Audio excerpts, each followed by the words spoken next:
Well, hi, everybody. I'm Don Stewart, and welcome to another edition of Breaking News of this Tuesday, the 16th day of July, 2024. And as always, we have some important stories to share with you that have come across the wire the last few hours. So here goes. First of all, why Senator J.D. Vance is a good choice for Donald Trump, America, and Israel. And this comes from an Israeli website, by the way. The woke Secret Service boss said snipers were not put on the roof because it was sloped. Okay. U.S. authorities learned of a potential Iranian assassination plot against Trump just weeks before this deadly shooting on Saturday. And this makes the security setup all the more egregious as we discover that Trump was given supplemental personnel to be his protectorate. All right, let's look at these stories. First and foremost, Vance firmly pro-Israel and America first. This is the news ticker from virtual Jerusalem. Pro-Israel stance remains despite broader skepticism on foreign interventions. Ticket gives pro-Israel supporters a crystal clear choice. Again, this is virtual Jerusalem, an Israeli website. Senator J.D. Vance, recently announced as Donald Trump's running mate for the 2024 presidential election, has reaffirmed his strong support for Israel amidst the ongoing Gaza conflict. Vance's alignment with Trump's America First policy is clear, yet he distinguishes his unwavering support for Israel from his critical stance on U.S. interventions elsewhere, just like we do here. Vance on the Gaza war is our next heading. In recent statements, Vance emphasized the need for Israel to decisively defeat Hamas. Hamas started the war and now they hide behind Palestinian civilians, he remarked. Vance insists that the U.S. should support Israel's efforts without imposing micromanagement. He argues that empowering Israel to handle the conflict independently is crucial for maintaining regional stability and ensuring American interests. Couldn't have said it better myself. Vance criticized the Joe Biden administration for delaying military support to Israel and emphasized that the U.S. should allow Israel to prosecute the war in Gaza as they see fit. We're not good at micromanaging Middle Eastern wars. The Israelis are our allies. Let them prosecute this war the way they see fit, he stated. Amen to that. Now, he differentiates Israel from Ukraine, another thing we do here. Vance's recent speech at the Quincy Institute further highlighted his distinct approach to Israel compared to other foreign policy issues. While he has been vocal in opposing continued U.S. aid to Ukraine, Vance has maintained that supporting Israel is in America's best interest. He praised Israel's technological advancements and strategic value, particularly in missile defense systems. Then cultural and religious ties. Vance also emphasizes the cultural and religious connections that bind the U.S. and Israel. He noted that many Americans support Israel due to their shared religious heritage, underscoring the deep-rooted Christian connections to the region. He said a majority of citizens in this country think that their Savior was born and died and resurrected in that narrow little strip of territory on the Mediterranean. He pointed out, reflecting the significant cultural affinity that shapes American support for Israel. And that is certainly the truth. Now, the historical perspective. Vance's support for Israel is not a recent development. Since his entry into politics, he has consistently articulated a strong pro-Israel stance. During his Senate campaign, Vance emphasized the strategic and cultural importance of the U.S.-Israel relationship. I will be as strong an advocate for the U.S.-Israel relationship as anyone, he said, highlighting shared values and mutual strategic interests. So, as Trump's vice presidential nominee, his positions are poised to play a pivotal role in shaping the Republican foreign policy agenda, particularly regarding U.S. support for Israel and the broader Middle East.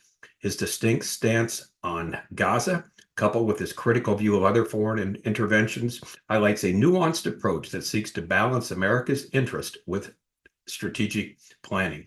Now, I think that's excellent. That's why when we saw that he was the nominee, we happened to mention just in passing that was a very good choice. And this is why we know he's a supporter of Donald Trump, of the U.S. America First, and also Israel. And so we're very fortunate to have him as Trump's vice presidential candidate. Now, that doesn't mean they're going to win in November, but this is the type of personage that we would support all the way. So we just wanted to point that out. And what's interesting about this, like we said, this comes from an Israeli website. This is not a Christian website. It's not an American website. It's a Jewish website. And they just want to point out the fact that here you now have someone in American politics who's, going to be second in command if they win the election on a international level, who is a huge supporter of Israel, which is exactly what we need, contrary to the Biden administration that's anything but that. All right, more stories about what happened on Saturday. And now we get the present Secret Service boss. She says police snipers were not put on the roof where Trump gunman was because it was sloped. Oh, that settles it. Secret Service Director Kimberly Cheadle told ABC News in an interview on Tuesday that a decision was made to put local law enforcement inside the building that gunman Thomas Matthew Crooks climbed on to shoot former President Donald Trump on Saturday, instead of on the rooftop, due to the safety factor of putting someone on a sloped roof. We kid you not, this is what she said. She told this to ABC News, according to an excerpt that the Daily Mail published. That building in particular has a sloped roof at its highest point. And so, there's a safety factor that would be considered there. We wouldn't want to put somebody up there on a sloped roof. And so, the decision was made to secure the building from inside. Cheadle's comments explain why local law enforcement officers were inside the building that 20-year-old Crooks climbed on, despite the building reportedly being a staging and lookout point for local law enforcement assisting the Secret Service. While local law enforcement commonly supplements the Secret Service at special events, such as campaign rallies, the Secret Service is in charge of the security plan. That includes everything, not only the inside, but the perimeter and everything else. They're trying to palm off the blame on the local law enforcement when it's the Secret Service's responsibility to take care of all of this. Cheadle is facing calls to resign after Crooks was able to get within 150 yards of Trump and fire at him 8 times, piercing his ear with a bullet. I remember we said the other day, they have a policy, the Secret Service, we are told not to shoot first. You have to wait till someone shoots at the would-be president, and then you can return fire, which is beyond ridiculous, but this is their policy. So evidently we are told, someone said to stand down, you got to wait till he or she shoots, and then we can shoot back. Now, it's interesting, some of the comments. Yes, the Secret Service snipers, the Secret Service snipers were on a sloped roof behind Trump. Yeah, if you see the picture of the snipers that were behind Trump, the roof they were on was extremely sloped, even worse than the one that she said these people couldn't get on because it was dangerous. And a thing that is kind of obvious if you saw the pictures, he said, well, they seemed okay when they were standing over the dead guy. Did you see him standing on the roof? It was a flat roof right there when they stood right next to the dead body there. And so a third person said, so a shooter can lie on a slanted roof with no problem, but a Secret Service agent can't? Who are these agents? Anyway, yeah, it's beyond ridiculous, but that's who this woke leader is, someone who's a DEI, diversity, equity, inclusion, put in that position by Homeland Security, Mayorkas, and evidently at the behest of Jill Biden, because she worked at Jill Biden's security when he was vice president. All right, now this is why this next story makes what took place on Saturday so egregious, along with number 4. U.S. authorities learned of potential Iranian assassination plot against Trump weeks before the deadly shooting. This is from the New York Post.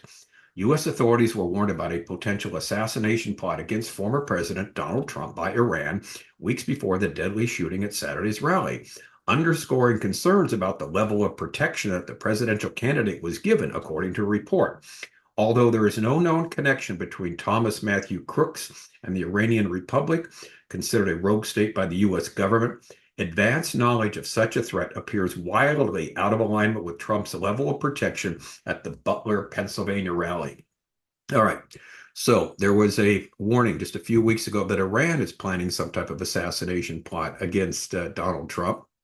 And we can understand that. Remember, we've talked about that recently, that in the polls, Trump is rising. If he takes over from Biden, he becomes the president, wins in November, takes over in January of next year, there'll be a whole different ballgame when it comes to Iran. Iran will not be able to do what they're doing with Hezbollah, with Hamas, with what they're doing in the Middle East with their surrogates. They didn't do that when he was president. Russia didn't do what they did when he was president, and they know what could happen. And so we understand why they would try and take him out. And yet you'd think the security there would be all the more strong simply because of these threats. But evidently the Biden administration, remember, they're in charge of this, didn't seem to think so. And that's why headline number 4 is so much worse. Headline 4, failed assassination fallout. Sources criticize Secret Service's supplemental approach to protective details. This is from Breitbart. Breitbart News spoke to sources who criticized the Secret Service's supplemental approach to protection details following Saturday's assassination attempt on former President Donald Trump. The sources indicated that protective details for a former president are not anywhere as extensive as the details that protect a sitting president. Because of this, when a former president travels or holds rallies, such as the one Trump was holding on Saturday in Butler, Pennsylvania, the Secret Service uses quote unquote supplemental protective personnel to fill the gaps that exist in the existing protective structure. One source explained that this means the Secret Service relies on using other Department of Homeland Security or DHS agents for protection, as well as local police and/or local advanced units and advanced unit personnel. While DHS agents used by the Secret Service may be excellent at their jobs for which they are trained, the source noted that protective detail work is not what they were trained to do. We spoke with one of the sources about the police officer who climbed up on the roof on which the would-be assassin Thomas Cooks was waiting, but allegedly took no direct action against him. The Associated Press reported one local police officer climbed to the roof and encountered Crooks, who pointed his rifle at the officer. The officer retreated down the ladder, and Crooks quickly took a shot toward Trump. The source indicated that the fact that the roof was not cleared and did not appear to be monitored and then was checked by an officer who climbed the ladder only to climb back down points to the inherent weakness in the supplemental protective approach. The Secret Service released a statement following the attempted assassination in which they assured the public that it, quote, added protective resources and technology and capabilities as part of the increased campaign travel tempo for Trump's Butler rally. So they added security to that. The Washington Examiner noted that former Secret Service agent NYPD officer Dan Bongino responded to the Secret Service's statement by telling Fox News, "This is the best technology we have? Really? To let a sniper 150 yards away from a potential next president shoot a piece of his ear off?" As Breitbart reported, another shocking report from local news stations, WPXI, Channel 11 News, said law enforcement spotted Crooks on the roof nearly 30 minutes before he fired at Trump. And we talked about that earlier. Now, there's other stories today, again, about the woke leader of the Secret Service now placed there at the behest of Jill Biden, how she's hired a bunch of people who are, undertrained, overweight, and like we saw on Saturday, too short for the job. When you're supposed to surround someone who's a potential target like they did, it became obvious Donald Trump wasn't totally surrounded by the Secret Service when he had a couple of short women in front of him, that his head was exposed. And if there was a second gunman, that could have been the end of him right there. So it was like the articles go on to say, and many of them are out there, we're dealing with the gang who couldn't shoot straight, the Keystone Cops, people who should not be in the position they're in. Yet this is typical of what we've seen with the Biden administration. About everybody in position of authority there is incompetent, not qualified to do the job that they're able to do or should be able to do. And so this is not surprising. We see something like this. So summing up, what can we conclude? And like we said, as we noted, the Biden administration has not put the most qualified people in positions of leadership across the board. This seems to be especially true with the Secret Service and their backup team. The fact that they had intel of a possible Iranian assassination attempt and did not increase security speaks volumes. In fact, it was Jill Biden who got the A-team that day for an event that she was at. So the Secret Service, the best security the U.S. has, was not at Butler, Pennsylvania, but at some type of event that Jill Biden had. And that because of the incompetency, the complete incompetency of the leadership there, of leaving a building with a roof about 140 yards away with a straight line of sight at the speaker, Donald Trump, is literally unheard of, unconscionable, yet it happened.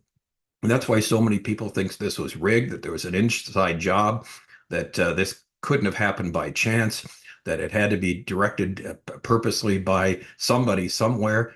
But again, you have to look at the other side. This is how incompetent these people are, how incompetent the Biden administration is. And the fact that they give supplemental personnel, people who aren't trained in this sort of thing of security, when you have an event like this, like the Secret Service is, of saying, well, we just took care of the inside of the venue. The perimeter was the job of local police. And remember, the local police were told that there was a guy up there with a gun, with a rifle, and yet doesn't seem anybody knew the number to call to tell the Secret Service to get Donald Trump off the stage immediately or put someone in front of him. They didn't do that. So at the very least, it's incredulous that we should believe that they have it covered. Now, there's an article, another one we'll probably get to tomorrow from the Federalist that talks about why does the Biden administration have 100% basically concern and 100% what they said, trust in what we have with the Secret Service. In other words, we're confident the Secret Service is in charge of all this. They've got this thing, so there's nothing really to worry about. When we saw with their eyes, there's a lot to worry about. And so here we are. We're less than 4 months before the election. Donald Trump has chosen an excellent person to be Vice President J.D. Vance. There's other stories out there that the Democrats who've given it a lull for a few days are going to come out again and try and get rid of Joe Biden off the ticket to get him not to be the presidential nominee.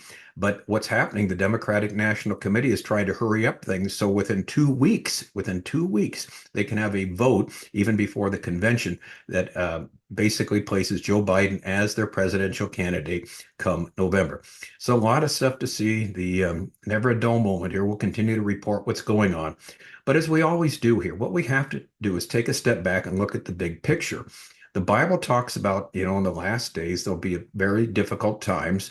And one of the things that we've always mentioned, Israel will still exist. They'll be in the crosshairs of the world, but the United States will not be a player in last days Bible prophecy. We mentioned that in our book, 25 Signs. We're near the end. Sign number 11, something's going to happen in the U.S. where we're not a player. We know this because at the Ezekiel 38-39 invasion, this leader called Gog, that's his title, is not afraid of anybody intervening on the side of Israel when they invade with the various nations, including Iran and Turkey and other nations. And nobody does help Israel except the God of the Bible does, and he destroys the totality of the incoming armies from the north, south, east, and west. But the point is, there's no one to be afraid of to come to the side of Israel, meaning no superpower is on Israel's side. And that's where we're at right now, and that's where we will be at sometime in the future. All right. Anyway, we will keep you abreast of the latest developments. Many things keep coming across the wire. And the good news is we know from the Bible how this is all going to turn out. So we're not discouraged. We're not disillusioned. We know that God's plan is working. We're told to be difficult times in the last days, that Israel would still exist. Russia would be a power. But again, nothing said about any other power, including the United States of America. All right, I'm Don Stewart. Thanks for watching. We'll be back more tomorrow with the latest breaking news. Until then, as always, may the Lord richly, richly bless you.